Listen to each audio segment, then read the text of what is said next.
Hello, and welcome to this episode of the Skift Meetings podcast, the podcast for curious event professionals. My name is Andrea Doyle, and I am the executive editor of Skift Meetings. In this episode titled Helen Bassett, The Power of a Story, I have the pleasure of chatting with Helen, the Senior Vice President of Live and Events for Dow Jones and the Wall Street Journal. We talk about the details underway for the 6th edition of the Future of Everything Festival. We chat about how Helen has been impacted by being at the right place at the right time, the importance of sustainability at the Future of Everything Festival, and where Helen turns to when she needs inspiration of her own. I hope you enjoy listening to this conversation, and I invite you to check out other episodes of the Skift Meetings podcast with tips and insights from today's most influential event professionals. You can find all the episodes on our website or by subscribing to your favorite podcast service.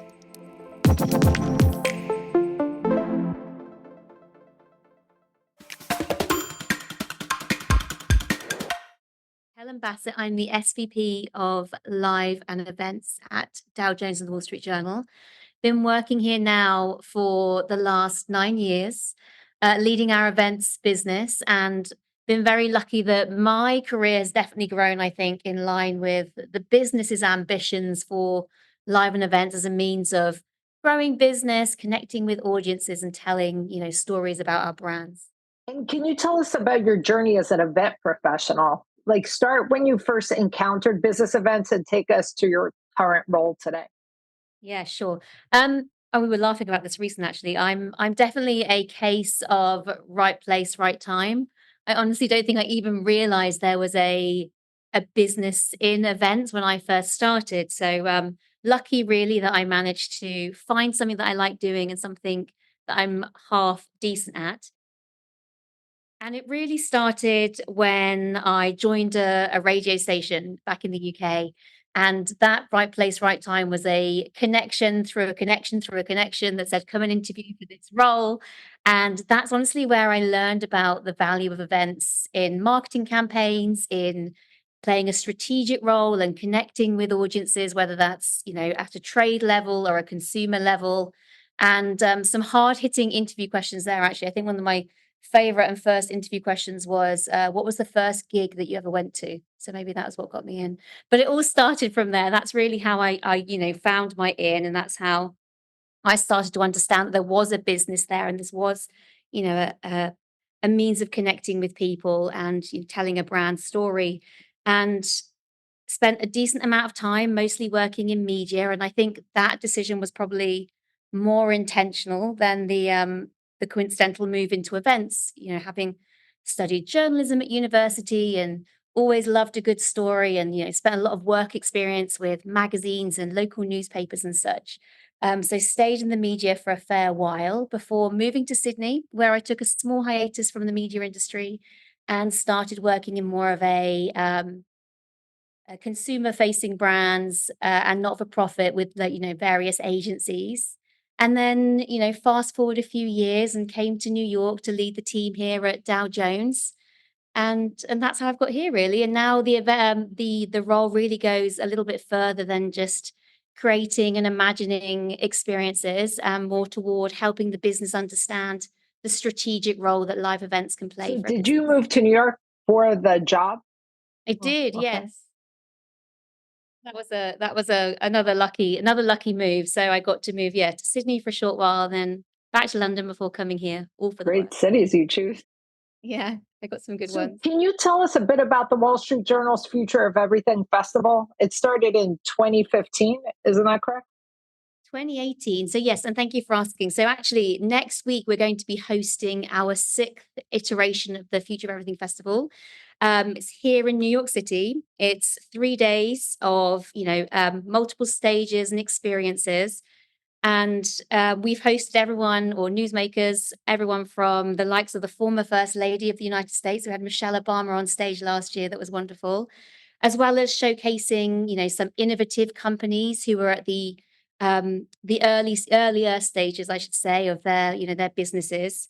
And the genesis of the event really is that we bring together the leading thinkers and change makers to discuss everything from what's next in the way we live, the way we work, and the way we play.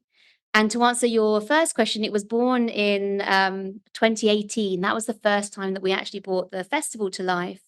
And it was the live extension, if you like, of our Future of Everything content and coverage. And before we had the festival, we had a series of events that were more like episodes. They doubled down on specific content areas. And then the idea of the festival truly came around when somebody said, well, what if we just stitched all of these episodes together and created one sort of tentpole moment in New York where we could bring these conversations and these audiences together? So that's how it And started. what is your average attendance? It has varied, but we typically are seeing about 1,000 people come across the 3 days. And then with the virtual, we have a virtual extension as well. That definitely helped to scale in terms of audience, as you can imagine. But in person, across those 3 days, yeah, around 1,000 people. And is it all on one stage, or can you explain a little bit about? Yeah, absolutely. Well, I think partly or part of what makes the festival feel like a festival to us at least is that there are multiple experiences happening at the same time. So we have two stages which run concurrently. One called the festival stage, one called the future stage. So that's happening throughout the two main days. And at the same time, we have an area which we call the lab, which is what we consider to be the kind of experiential extension to the festival. So that's we bring in those like Imagineers, the innovators, those kind of companies that are on the verge of, making their way into their respective industries so that the guests can really have the chance to see what's next in those respective industries and really have a chance to try them, taste it if it's, food and get their hands on products. And then in addition to that as well, we have a series of events which expand beyond the environment um, that we're in at Spring Studios, is where we host it, and we host a number of what we call chefs tables. We do a number of what we call give back days, or we partner with people like the Hudson River Park and the High Line, and we try and do some sort of charitable initiatives with respective partners around the city as well. This time as well, actually, we'll be hosting an experience in partnership with a Broadway show as well. So just trying to give audiences a taste of some of the best of the city as And well. has this always been the format, or has it evolved throughout the years? Yeah, great question. It's definitely evolved. So when we first started, it really was that idea of lots of small episodes stitched together to become one big tent moment. So we were at Spring Studios, where we've been since the beginning, and they've been wonderful partners. We took over one floor. We always had the two stages running concurrently, and we had a very small, what at the time we called our innovation lab. And then since then, especially since the pandemic, we've really been trying to think about how can we grow our reach around that neighborhood and around the city and create more experiences and opportunities for people to connect with the brand and the experience. And that's how we started to grow out the lab. And that's become a much bigger proposition now, and these other experiences that we have going on. Because studies we've reported on show that the next generation event goer, like the current generation, they really want experiences like that. And sitting, in a ballroom listening to a speaker isn't enough. Isn't it? Absolutely. And I think that's why I like this format, why I like this slightly non-linear format that we get from something with the festival, because it does feel a little bit more bite-sized in terms of the content. It's very easy for a guest to pop into one stage, pop into another stage, duck downstairs to experience something. Maybe that evening they're going out to be part of one of the chef's tables, and they might come back the next day to interact with the partners in the lab or the participants in the lab who they haven't seen yet, for instance. So definitely trying to, make that content and those experiences more digestible, in that And regard. where do your attendees come from? The majority are definitely the tri-state area. But then we do have, I'd say, a very small percentage are coming internationally, and then a mid to small percentage are coming from across the country as well. But mostly they are more And local. is 1,000 attendees, is that your sweet spot? Is that where you want to stay, or do you plan to grow it? Yeah, good question. I mean, I always think that there's opportunity to grow, and maybe that comes in building out more of these experiences, that we were just talking to, honestly. But right now, it feels like a good number, and it means that we can hopefully create and serve up experiences that still feel personable and still feel meaningful and high touch, but also with a little bit of And scale. can you explain a bit about the new Broadway experience? Yeah, of course. So we've for the last couple of years actually, we have got in touch with various Broadway shows to see whether we can integrate that side of New York into the festival. So we've had a couple of performances and this year as well we'll have a performance. We're working with the Outsiders this year. So they'll be on stage, or a couple of character or cast members, I beg your pardon, will be on stage at the festival. They'll be part of an interview, there'll be a performance, and then in the evening, guests have had the chance to access tickets to, go and see that show, which is obviously in its early That sounds days. great. Yeah, And it's lots of fun. sustainability is a big part of the festival, isn't it?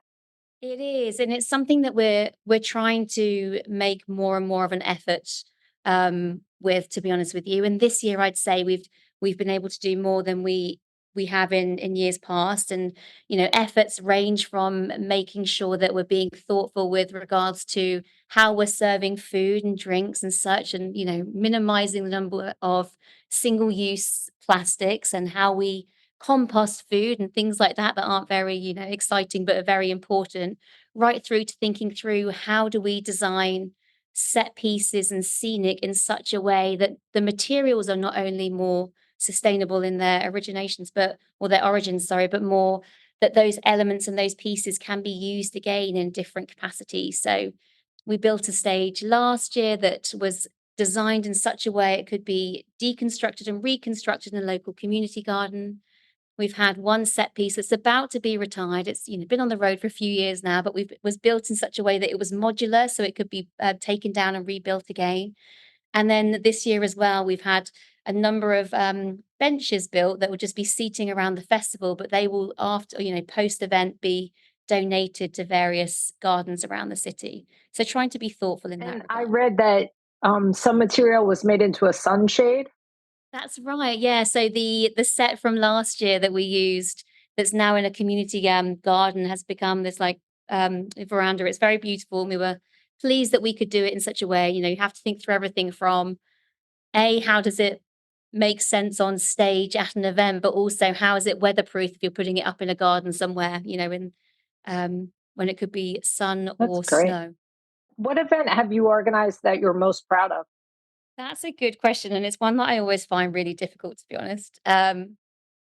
I I think we're lucky that here at Dow Jones and with the Journal, we have a diverse and exciting portfolio of events that I've been able to work on. And, some I've inherited, some I've helped reimagine, some we've helped, produce from the ground up, but always tricky to single one out. And honestly, I feel like my answer probably changes every day. So I think I'm gonna do a slight cop out and say the ones that I'm probably most proud of are likely those which have come with the most complex journeys. So, if you were to plan an event for 100 Helens, what would that event look like? Well, thank you for asking. I'd love somebody to do that for me. Um, it would something that takes you away from the day to day. I'd say something with plenty of time outside, something with brilliant and beautiful hospitality, just a little bit of organized fun, and a full briefing because obviously by my very nature of what I do, I like to know everything that's about to happen. Let's talk about the events industry as a whole. Are there any future trends that Yeah. you're most excited about? Yeah, I think firstly, what's really reassuring, and I wonder, and I hope that you are seeing this as well, is just that events, live experiences, experiential, however you want to, define it, as a means of connecting with audiences and as a means of marketing, feels like it's becoming more and more important again. I mean, going back to what you said earlier about how, the younger audiences coming through are looking for meaningful experiences. I think that's certainly reassuring to see that trend on the rise. I think the a focus on human connection and personalized experiences. It's something that we've certainly felt on the way out of the pandemic that feels more and more important. I think that goes back to what we were saying earlier about these experiences that folks are looking for.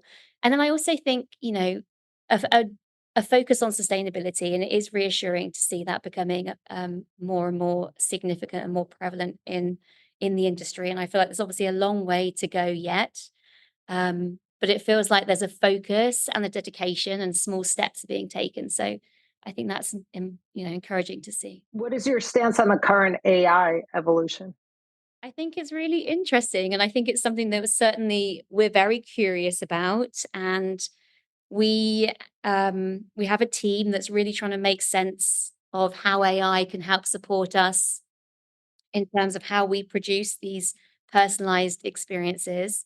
Um, and, some specific examples of how we're making the most of it is in different forms of, storytelling. So our team recently designed a mixed reality experience, which we called Sustainable Horizons. And the thinking around that is how we can reinvent and reimagine traditional storytelling to underscore how AI is shaping the future of sustainable urban development, and the experience, from the narrative to the visuals to the sound beds was all created using AI, obviously with lots of human, sense checking along the way. But that experience was built using AI. So I think, we're trying to use it in a way that's thoughtful and hopefully helps us tell stories in different and interesting ways. And then also, and there's some examples of how we use it for productivity as well. Simple things like transcriptions that come from different interviews that are useful for multiple reasons. Using AI can, make that a more efficient process too. Again, with some human oversight before it's sent anywhere.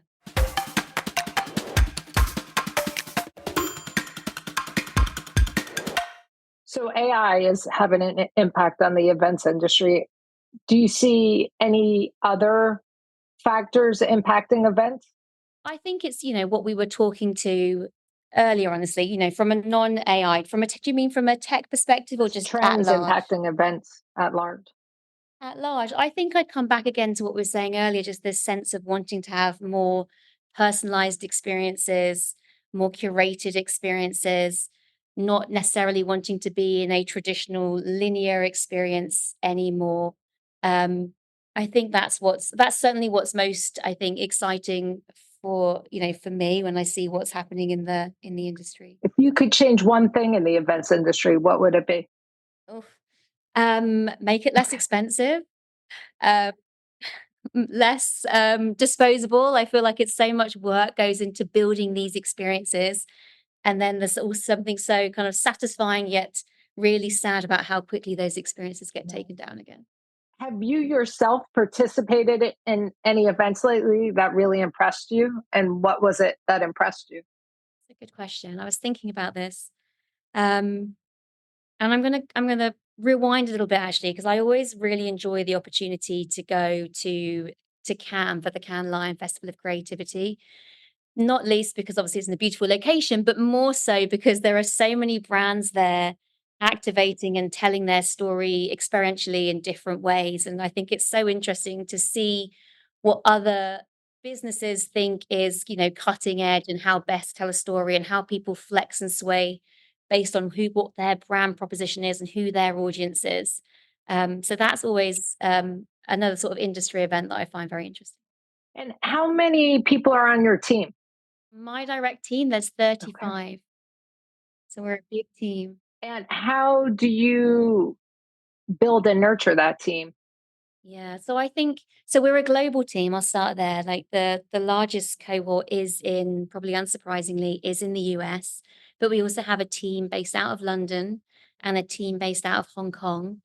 And honestly, I think we, as a global team, I think we actually benefited from the pandemic. We used to operate really as regional teams. And then when we all went virtual in 2020, we started to work together more kind of cohesively and collaboratively as a global team. And, lucky really that those habits and those ways of working have stayed. So I think that has certainly enabled us to hopefully nurture the team a little more, give folks different opportunities, make sure we put the right people on the right projects, and introduce new skill sets across the board. And so I guess that's a benefit coming out of the pandemic that, like you said, you work more as a cohesive team. Were there any other learnings for Yeah. you from the pandemic? I mean, yes, many, I think. I think like everybody really, we had to pivot very, very quickly. We had an event that was scheduled to take place. Ironically, it was our health event scheduled to take place not long after we all went into lockdown. And so there was definitely a good amount of innovative thinking and hustle, I'd say, that went behind, bringing that to life in the most effective way possible. So, um, the ability to be agile and nimble in the way we work, I'd say that's definitely an upside to what we've learned from coming through the pandemic.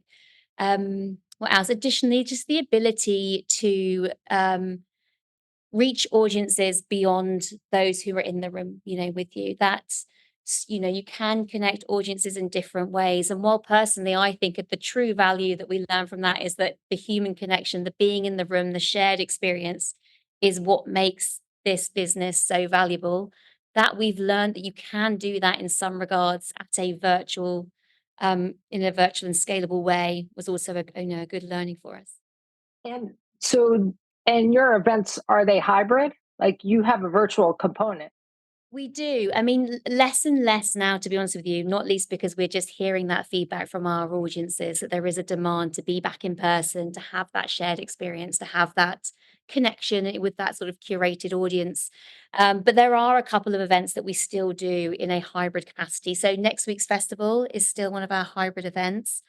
And I think partly that one lends itself nicely to it of because of the non-linear style of that event. Somebody could dip in, listen to a particular interview, and then dip in somewhere, throughout the day without having to commit too much time. And then the other two events that we still have as hybrid offerings are our Global Food Forum, which will take place later in June, and our Tech Live event, which is later in October. So I do have to say, you seem very calm for someone who's having such a big event next week. Is stress a challenge? I try to think of it as pressure rather than Okay. stress. So, and honestly, just benefit tremendously from having a really brilliant team. That team of 35 that I mentioned, that's just my core team. We work with so many people across this business to produce these experiences, and they're all so brilliant at what they do that makes it a little easier. And we like to touch upon leadership a bit in our podcast. So I was curious, what are the key qualities or skills that have enabled you to be a successful leader?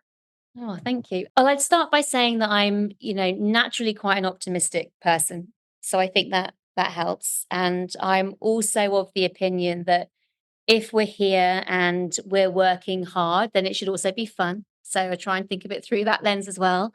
Um, I would also say that I love a challenge and I love a problem. Like I love to try and fix things. So there's definitely expect the unexpected, but look for the solve. I think that's just a general sense I bring with me. And also a sense of calm. I think again, generally a relatively calm person. And then the other piece perhaps is being operationally driven by my nature and what I've been taught and both learned to do from this working in this business, but also always wanting to understand the bigger picture. So really always looking at what's the why. So being able to balance like the operational extensions with that bigger picture and that strategic outlook. I like that, but always keep an eye on the why.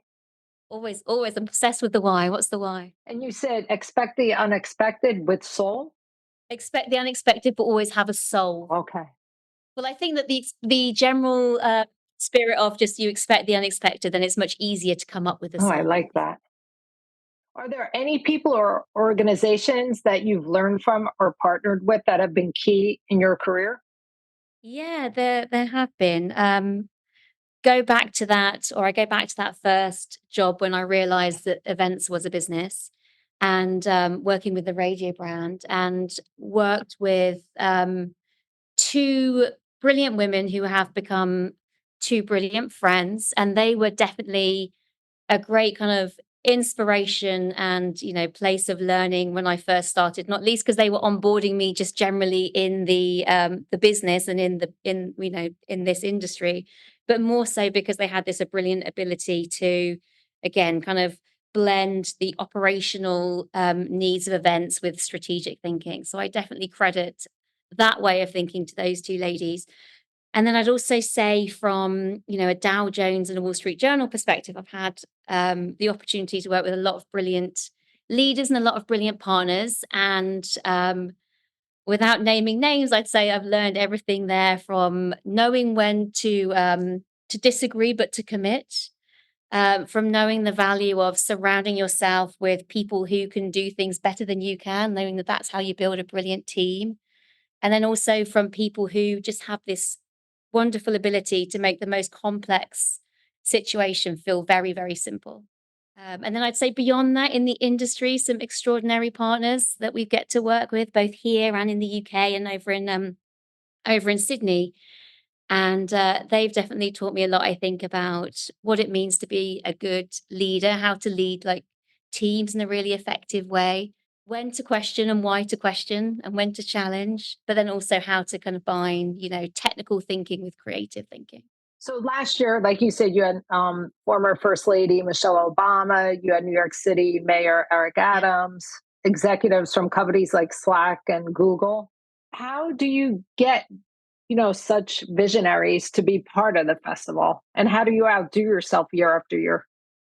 With lots of hard work. No, so again, going back to that team, so we have the team that I oversee, and then we work with different partners around the business. So we have close partners in the Wall Street Journal newsroom who are really setting the agenda for the event. They're really thinking through like the big thematic, angles we want to take, what's going to manifest for our audiences, but what also is going to help us, drive content and coverage.